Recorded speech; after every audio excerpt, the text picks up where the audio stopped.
নমস্কার বন্ধুরা, welcome to শম্পার রান্নাঘর। তো আজ আমি আপনাদের সম্পূর্ণ নিরামিষ কাবলি চানা ঘুগনি বানিয়ে দেখাবো। তো আমার এখানে লাগছে, এখানে আমি কাবলি ছোলা 250 গ্রাম কাবলি ছোলা নিয়েছি। সেটাকে নুন এবং হলুদ দিয়ে ভালো করে 6টা সিটি মেরে সিদ্ধ করে নিয়েছি। দেখুন কেমন সুন্দর সিদ্ধ হয়ে গেছে মটরটা। এইভাবে সিদ্ধ করে নেবেন। এখানে আমি দুটো মাঝারি সাইজের আলু কুচি করে রেখেছি এবং টমেটো কুচি করে রেখেছি, দুটো মাঝারি সাইজের টমেটো কুচি। এখানে আছে তোমার আদা এবং দুটো কাঁচা লঙ্কা পেস্ট। গুঁড়ো মশলার মধ্যে আমার লাগছে এখানে জিরে এবং ধনে গুঁড়ো আছে, হলুদ গুঁড়ো, কাশ্মীরি লঙ্কার গুঁড়ো। আপনাদের যদি ঝাল আরও বেশি লাগে সেক্ষেত্রে আপনারা লাল লঙ্কার গুঁড়ো ব্যবহার করতে পারেন। এবং ফোড়নের মধ্যে লাগছে দুটো তেজপাতা, 4টে শুকনো লঙ্কা এবং 1 চামচ সাদা জিরে এবং গোটা গরম মশলা এবং কিছুটা কুচনো ধনে পাতা এবং রান্নার জন্য লাগছে সর্ষের তেল এবং নুন এবং মিষ্টি স্বাদ অনুসারে আপনারা ব্যবহার করবেন। চলুন, তো আমি এখানে একটা কড়াই বসিয়ে নিয়েছি। আমি এখানে কড়াইটা গরম হতে দিয়ে দিয়েছি। তো কড়াইটা আমার গরম হয়ে গেছে। আমি এখানে দিয়ে দিচ্ছি সর্ষের তেল। এখানে আমি 50 ml মতন সর্ষের তেল ব্যবহার করছি। তেলটা ততক্ষণ গরম হোক। তো আমার এখানে তেলটা খুব ভালোভাবে গরম হয়ে গেছে। আমি এখানে দিয়ে দিচ্ছি 4টে শুকনো লঙ্কা, 1 চামচ গোটা জিরে, দুটো তেজপাতা এবং গোটা গরম মশলা। ফোড়নটা ততক্ষণ একটু ভালো করে ভাজা হোক।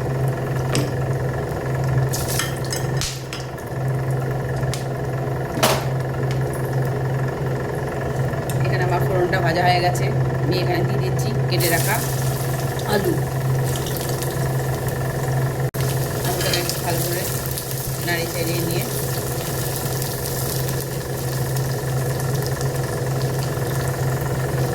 আমি এখানে একটা ঢাকা দিয়ে দিচ্ছি। ঢাকা দিয়ে আলুটাকে ভেজে নেবেন। এবার আমি ঢাকাটা সরিয়ে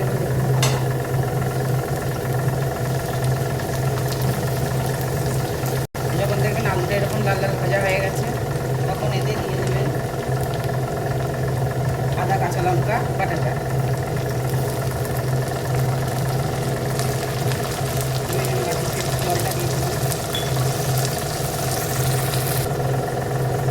এবার দিয়ে দিচ্ছি এখানে জিরে এবং ধনে গুঁড়ো, 1 চামচ জিরে এবং ধনে গুঁড়ো এবং 1/2 চামচ হলুদ গুঁড়ো এবং 1 চামচ কাশ্মীরি লঙ্কার গুঁড়ো। আমি যেহেতু কাঁচা লঙ্কা এখানে ব্যবহার করেছি, সেই জন্য আমি এখানে লাল লঙ্কার গুঁড়ো ব্যবহার করছি না। আপনারা চাইলে ঝাল অনুযায়ী আপনারা লাল লঙ্কার গুঁড়ো ব্যবহারও করতে পারেন, নাহলে কাঁচা লঙ্কাও আপনারা আরও দুটো নিয়ে নিতে পারেন। এবার মশলাটাকে ভালো করে কষিয়ে নেবেন একবার, যতক্ষণ না মশলার কাঁচা গন্ধটা বেরিয়ে যাচ্ছে। স্টেজে আপনার দিয়ে স্বাদ মতো নুন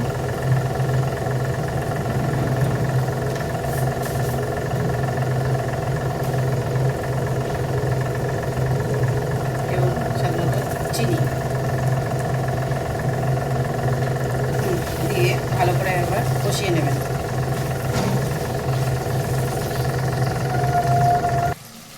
আমি এখানে গ্যাসের ফ্লেমটা লো রেখে আমি মশলাটাকে কষিয়ে নিচ্ছি।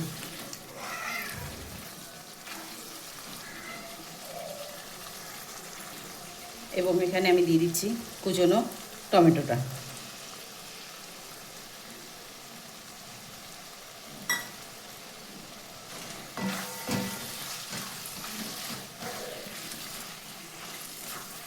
টমেটোটা দিয়ে ভালো করে কষিয়ে নেবেন।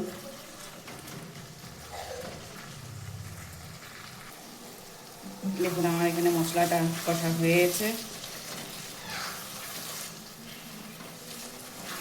এবার গ্যাসের ফ্লেমটাকে মিডিয়াম রাখবেন। মিডিয়াম রেখে দেখুন এখানে আমার টমেটোগুলোও মজে গেছে এবং মশলাতে থেকে তেল ছাড়াও শুরু করে দিয়েছে।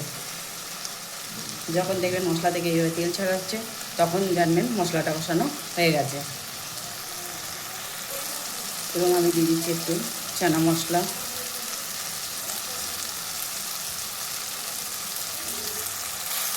চানা মশলাটা দিয়ে ভালো করে একবার কষিয়ে নেবেন।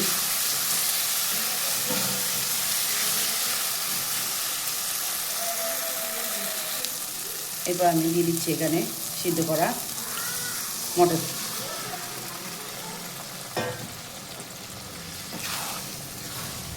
এবার কাবলিটা দিয়ে ভালো করে এখানে নাড়িয়ে নেবেন।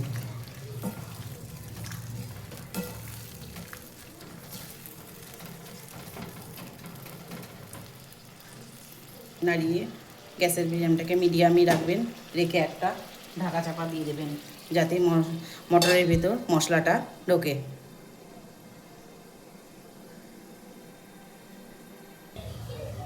এবার আমি ঢাকাটা তুলে নিচ্ছি। ঢাকাটা তুলে এইভাবে আরেকবার নাড়িয়ে নেবেন।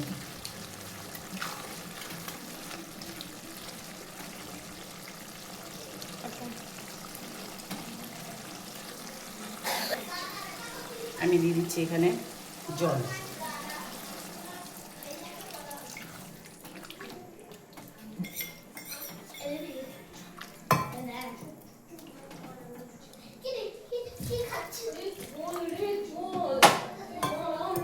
এরকম রাখবেন, রেখে এবার একটা ঢাকা চাপা দিয়ে দেবেন।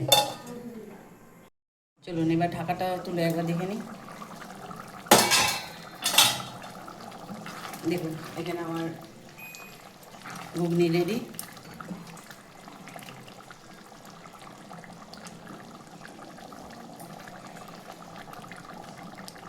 ভাজা মশলা আমি এখানে গোটা ধনে, গোটা জিরে, মৌরি গুঁড়িয়ে